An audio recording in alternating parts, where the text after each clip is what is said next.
Hi there, I'm Julie Tam, managing broker at Lynn Realty, a brokerage serving the greater Houston area, clients both here and from around the world since 1981. You can find me on the MLS and HAR.com as Yao Tam. Thank you so much for joining me today on this weekly Wednesday video series, Smarter Real Estate, where I give you practical strategies to make you a smarter buyer, seller, tenant, or landlord, and take you on some of my real estate adventures. These videos are not edited and are shot in one take. And today I'm in the Memorial area going to talk to you about some of the services that we offer. Today I'm going to focus on the buyer. In coming weeks I'll talk about services for sellers and also for tenants and for landlords/investors. This is a flyer that you will find on our website if you go to lynnrealtytexas.com. It's called the Home Buying Process. On our website, you want to click on the Our Services page, and then you can download a PDF version of this flyer. And we also have a flyer for sellers and another one for leasing and property management. So I want to go over this flyer with you. Obviously, you can read, but I'm going to elaborate, give you a little bit more detail than what is on the flyer itself. So the first thing you want to determine before you start that buying process, because we're all so excited to jump in and buy our dream home, but we all want to make sure we know what we can afford. So before you begin, you need to talk to a lender. A lender can take different forms. It can be a mortgage broker, a mortgage banker. You can go through a credit union. You can borrow hard money, which is usually going to come with a higher interest rate though, from a private lender. So there are a lot of different options. Of course, if you can pay cash for the home, then you don't need to go through this process, and that makes the home buying process easier. But for most of us, we need to get a mortgage. And so, but when you are going to find out what you can be approved for, you want to get a pre-approval letter. Now, this is a stronger letter than a pre-qualification letter. A pre-approval letter is what is necessary when you put in that offer. As a real estate broker, will need to submit that letter to the seller or to the listing agent in order to show that you could possibly be approved for a loan. Now, there's an old saying that goes, the pre-approval letter is written on a piece of paper that is basically worth hardly anything, and that's about the value of the pre-approval letter. That's true and not true. It depends on which lender is giving it to you. Are you going online and getting a pre-approval letter from some website by just filling in some information and it's not being checked out? And so then, you know, someone could obviously lie on such an application. Or is that lender actually going in and checking out your qualifications? And that is where you can get a pre-approval letter that is stronger. It's also known as a conditional approval letter. So they're going to look at your credit. They're going to look at your assets and also your income to make sure you can get approved for that loan. Now, of course, there are a variety of different loans out there, which today we're not going to get into. That's going to be the subject of another video in terms of, you know, what you could be approved for. So even if you don't have the best credit, you could potentially still get a loan. Even if you don't have the highest income, you could get a loan based on your assets, for example. But anyway, so you want that letter before you get started, because you don't want your dreams to be dashed, right? You don't want to be going out looking at homes that are $500,000 when it turns out you can only afford $400,000. You want to know that from the outset. And that also helps us real estate brokers to be able to fine-tune our search for you. All right, so decide what you need versus what you want. This flyer talks about that. You want to know, first of all, what is your closing or move-in time frame? Do you have a restriction? Is your lease about to expire and you don't want to pay that higher month-to-month rent rate at your current home, and so you really want to get into a new home soon? Or are you flexible, which means that you're going to have more choices in terms of the homes and what's available. You don't have to be fixed in on what homes are available right now to move in by a certain deadline. Okay, of course, price range. We all want that beautiful mansion on the waterfront with all these upgrades, but we don't want to pay a lot of money for it. So let's be realistic. What you're looking for must match the price you're willing to pay. If you don't want to pay that much, then you've got to find a way to compromise. And then looking at the neighborhood. The school district could be important, whether or not you have kids who will be attending those public schools.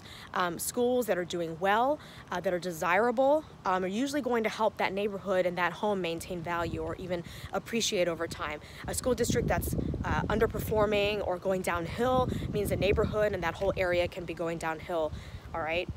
Also, of course, you want to consider what your commute is going to be like. I always say make that drive during your hours that you're going to be driving to and from work if you can, or at least look online like Google Maps and check out what the traffic is like. Also go out to the neighborhood at night. You want to see a place during the day where you can see very clearly with the sunlight, but you also want to go at nighttime after dark to see what it's like. You know, when people are home, are there people just roaming around on the streets? Are they playing loud music? You know, what is going on? Okay, and then of course the type of home, there's those considerations. You have a single family home, which most of the homes in this area are. It's going to be detached, or are you willing to be attached to your neighbor in a condo, for example, that may be one story within an apartment style complex, or it could be in a mid or high-rise building, which is kind of like a hotel style, or a townhome, which could be 2, 3, 4 stories, and you may be attached to one or more neighbors, or a duplex, triplex, fourplex, which is exactly what it sounds like, 2, 3, or 4 units attached to each other in some sort of building.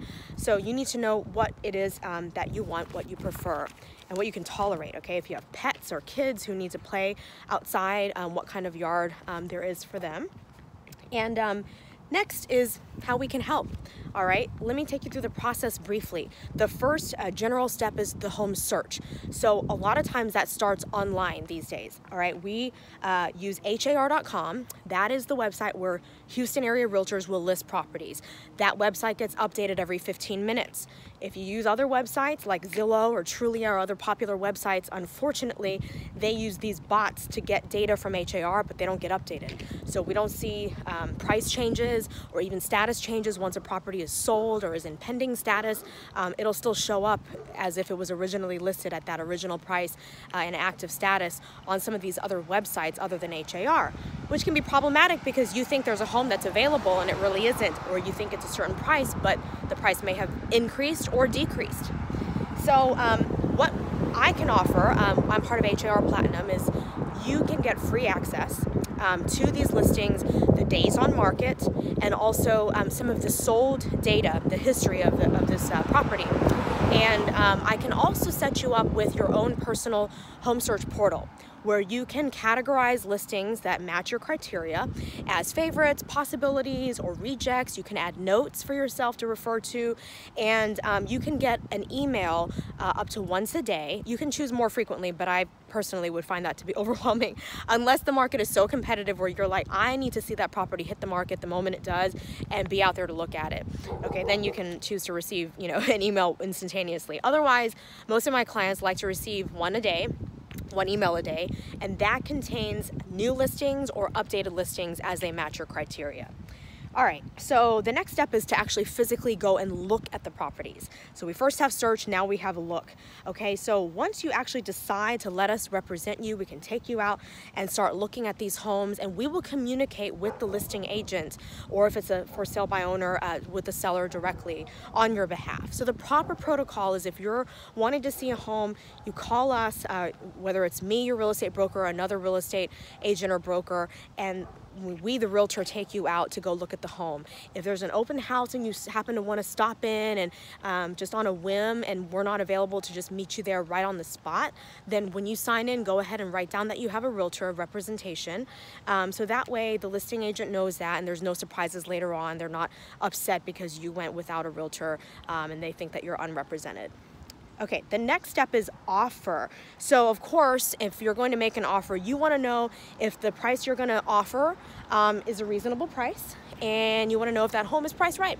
So we are going to run a CMA, comparative market analysis, using data that only we realtors can access on the MLS to determine that price for you.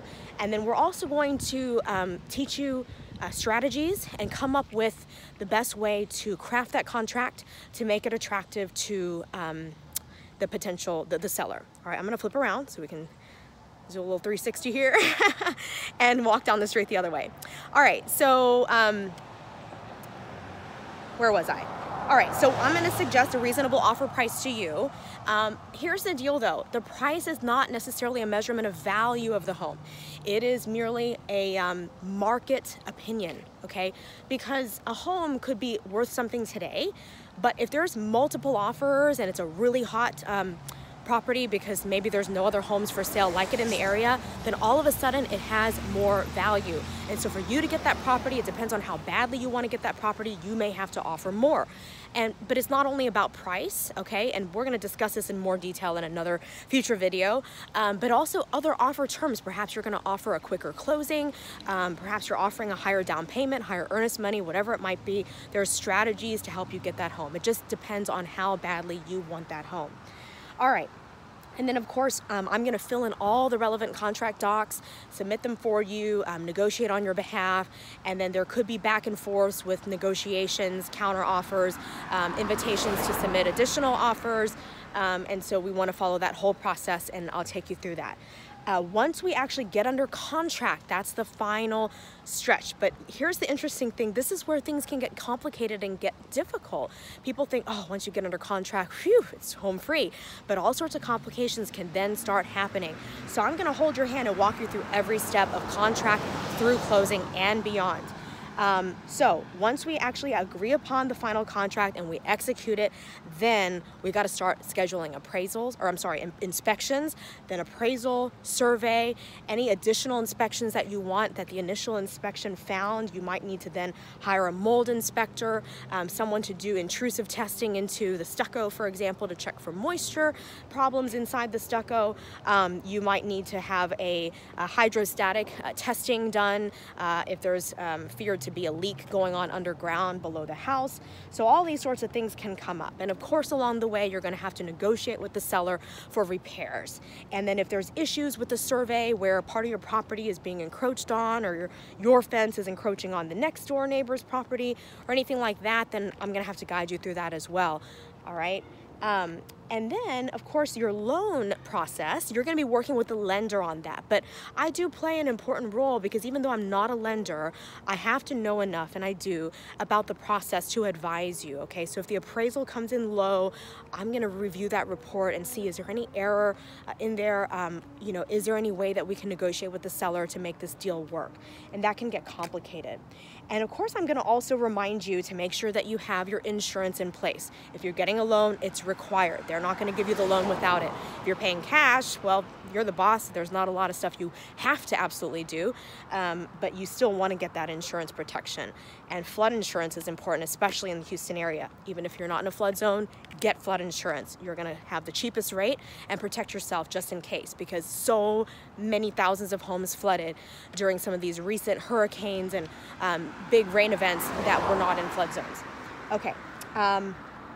Now, any unexpected complications that might come up, like the seller all of a sudden, you know, can't move out when closing's happening, they need to stay longer and lease back the home from you, or if you have a snafu in terms of the loan that you're trying to get, maybe the lender is not going to approve you for a certain type of loan and they need to take you from conventional to FHA, for example. I can give you advice around that, a second opinion, in addition to what the lender is going to tell you. And then also I'm going to have to work with the other side, the seller and the listing agent, to make sure they're going to cooperate and help us out and still, you know, stay in the deal. All right. And then, of course, you want to have your utilities on in time. Maybe you want to get a home warranty in place. The seller may or may not pay for that. And of course, when it comes time to close, we're going to review the closing documents. I'm going to make sure everything is correct. And trust me, on almost every deal, I find some sort of error on those closing documents, either made by the lender or the title company. Somehow something, you know, goes wrong there, and we want to make sure to get it corrected before you go and sign on the dotted line. And then, of course, at the title company, I'm going to join you there for closing. That is the exciting day where you're going to be able to sign all the paperwork and get your keys to your new home. Now, it sounds like everything ends there, but it doesn't, because when you move into your new home, you might have issues. Let's say, for example, you realize that you don't know what the mailbox number is for the condo that you just bought, and I need to contact the seller for you and find out. Well, that's simple. And then maybe it comes time to do your tax protest, and then I can give you some recommendations on how to go about doing that, for example. So what I like to tell people is, I'm not your realtor just from looking at the home through closing. I'm your realtor for life. I'm here for you beyond the closing table. And of course, when you want to buy that next home to buy or to live in or to invest in, and of course when you then refer your family and friends to me. And that's why so many people do refer their family and friends, their coworkers and people that they love, and they want to have a similar experience. I'm here for you forever, all right? For as long as I'm alive anyway. So I hope you enjoyed this video. If you have any questions or comments or suggestions for future videos, please do either send me a message or post them below. Give me a reaction. Love to hear from you. This video is also posted on YouTube every week. And join me again next Wednesday. Thank you for watching. See ya.